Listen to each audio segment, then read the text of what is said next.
देश विदेश की सच्ची खबर सच के साथ।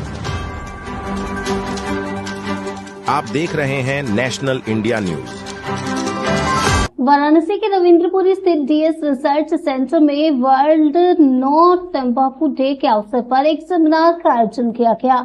इस कार्यक्रम के मुख्य अतिथि चेस्ट स्पेशलिस्ट डॉक्टर विकास जायसवाल रहे, जिन्होंने तंबाकू से होने वाले शारीरिक, मानसिक और आर्थिक नुकसान पर विस्तार से चर्चा की। सेमिनार में मानसिक रोग विशेषज्ञ डॉक्टर उपासना, दंत चिकित्सक डॉक्टर आरती यादव, आहार विशेषज्ञ मनसा, आयुर्वेदाचार्य कशिका सिंह और आहार विशेषज्ञ मंजरी वाजपेयी ने अपने अपने विषय पर महत्वपूर्ण जानकारी दी। इस मौके पर डीएस रिसर्च सेंटर के सुनील सिंह और विनय त्रिपाठी भी उपस्थित रहे। कार्यक्रम का उद्देश्य लोगों को तंबाकू से होने वाले खतरों के प्रति जागरूक करना था।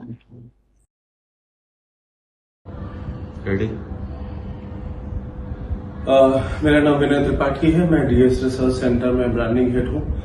डीएस रिसर्च सेंटर पिछले 50 सालों से कैंसर के इलाज में अग्रणी संस्था है। भारत के 6 शहरों में, जिनमें 5 प्रमुख हैं: वाराणसी, कलकत्ता, गुवाहाटी, बैंगलोर, मुंबई में हमारी शाखाएं हैं। समय समय पर हम जागरूकता के संबंधी कार्यक्रम करते हैं, जिसमें आज नो टोबैको डे के अवसर पे डीएस रिसर्च सेंटर वाराणसी में एक जागरूकता संबंधी कार्यक्रम का आयोजन किया गया, जिसमें मुख्य अतिथि डॉक्टर विकास जायसवाल चेस्ट स्पेशलिस्ट थे, जिन्होंने अपने प्रेजेंटेशन के माध्यम से टोबैको के यूज, उसके हानि, किन किन देशों में, कहां कहां, किस तरह के, किस आयु वर्ग के, शिक्षित अशिक्षित लोगों के बीच में कैसे ये बढ़ता जा रहा है, उसके बारे में एक ब्रीफ प्रेजेंटेशन दिया। साथ में एक साइकेट्रिस्ट उपासना जी, डीएस रिसर्च सेंटर की डाइटिशियन मंजरी वाजपेयी जी, आयुर्वेदाचार्य कशिका सिंह जी, इसके साथ डेंटल 2 डॉक्टर शांतनु वाजपेयी और आरती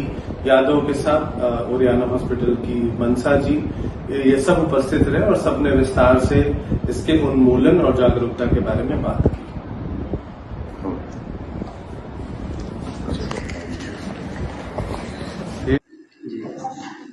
सर, डीएस रिसर्च सेंटर में आज वर्ल्ड टोबैको डे पे आप लोग बैठे हैं सर, क्या कोई विशेष एक शॉर्ट अपना इंट्रो देते हुए आज के जो इस संगोष्ठी हुई इसके बारे में? मैं डॉक्टर विकास जायसवाल, छाती रोग विशेषज्ञ and critical care expert, Varanasi, आज नो टोबैको डे के रूप में पूरे वर्ल्ड में ऑब्जर्व कर रहे हैं to raise awareness about tobacco and tobacco related product on health. क्या कहना चाहेंगे जो आज के यंगस्टर्स वगैरह यूज़ करते हैं टोबैको, और तमाम जगहों पे पैकेट्स वगैरह पे भी इंस्ट्रक्शंस लिखे होते हैं और तमाम उसकी चेतावनियाँ लिखी होती है, फिर भी यूज़ करते हैं, क्या कहेंगे ऐसे मेंटलिटी वाले युवाओं के लिए? देखिए, तंबाकू जो है, तंबाकू में एक निकोटीन नामक केमिकल होता है। चाहे वो तंबाकू स्मोकिंग के फॉर्म में यूज हो, चाहे खैनी के फॉर्म में हो, या किसी भी जो जिसमें तंबाकू मिला हो, तो निकोटीन की वजह से ये तुरंत हमारे ब्रेन पे 10 सेकंड के अंदर एक्ट करता है और उसकी वजह से लत होने की आशंका बढ़ जाती है अगर उसे रेगुलर यूज किया गया। तो इस लत की वजह से विल पावर होते हुए भी कभी कभी जो यंगस्टर होते हैं वो उसे छोड़ नहीं पाते। तो इसके लिए हेल्प की ज़रूरत होती है, चाहे एक किसी साइकेट्रिस्ट या चेस्ट फिजिशियन या जो भी व्यक्ति डी एडिक्शन में ट्रेंड हो, उसके अंदर सलाह लेकर हम डी एडिक्शन या तंबाकू से छुटकारा पा सकते हैं। तो इस लत की वजह से ऐसा होता है, और अगर ये तंबाकू का प्रयोग हम जितना यंग या अर्ली करते हैं तो लत उतना ही गहरा हो सकता है। डॉक्टर साहब, अगर देखा जाए तो कहीं ना कहीं अगर सेकंड स्टेज की ही बात कर ली जाए, अगर जो लोग इन सब चीज़ों के एडिक्ट होने के बाद प्रॉब्लम में चले गए हैं, अगर कैंसर्स वगैरह चीज़ों से फेस कर रहे हैं, तो कैसे वो क्या करें और कहाँ तक आप उनको?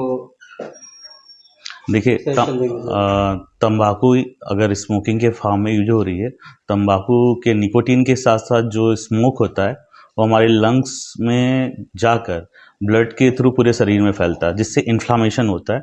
और अगर ये लंबे समय तक किया जाए, या यहाँ रिसर्च ये भी कहती है कि अगर एक स्मोक भी आप ले रहे हो तो कैंसर हो सकता है। तो पूरे शरीर पर इसका दुष्प्रभाव पड़ता है।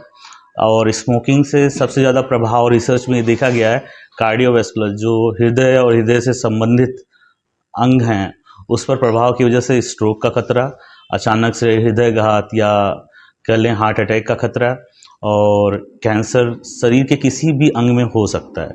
सबसे ज़्यादा ये फेफड़े या ओरल कैंसर अगर स्मोकलेस तंबाकू का उपयोग कर रहे हैं तो ये हो सकता है। इसके अलावा शरीर पर पैरालिसिस या जिसे बोल रहे हैं स्ट्रोक, ब्रेन पे होने की वजह से दुष्प्रभाव हो सकते हैं शरीर पर।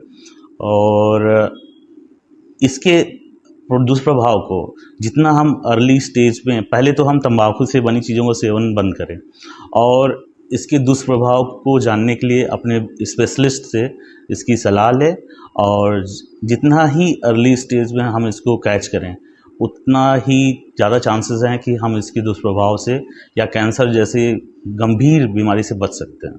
डॉक्टर साहब, अगर उपचार की बात की जाए तो काफ़ी एक्सपेंसिव होता है सर। इस तरीके में सर आप क्या कहना चाहेंगे लोगों को कि अगर ये इस आयुर्वेद से अगर चीज़ों को अपडेट करना हो सर तो कहाँ तक, क्योंकि एक फाइनल स्टेज के बाद सर वो जब इमरजेंसी केस आता है तो एलोपैथिक यूज़ करते हैं, आयुर्वेद को कहाँ से यूज़ कर सकते हैं? आयुर्वेदिक इलाज जो है इसके स्पेशलिस्ट आपको ज़्यादा बेहतर बता सकते हैं, लेकिन आयुर्वेदिक लाइफस्टाइल है ये इलाज के साथ साथ आपको जीने के जीवन शैली के तरीके भी सिखाते हैं। तो मरीज को सिर्फ कैंसर सेल पे ही नहीं, पूरे शरीर को साथ लेके होलिस्टिक ट्रीटमेंट किया जाता है। तो जहाँ हो सके जितनी जल्दी आयुर्वेदिक शैली को विशेषज्ञ की सलाह से अपने जीवन में ले सके उतना ही अच्छा है।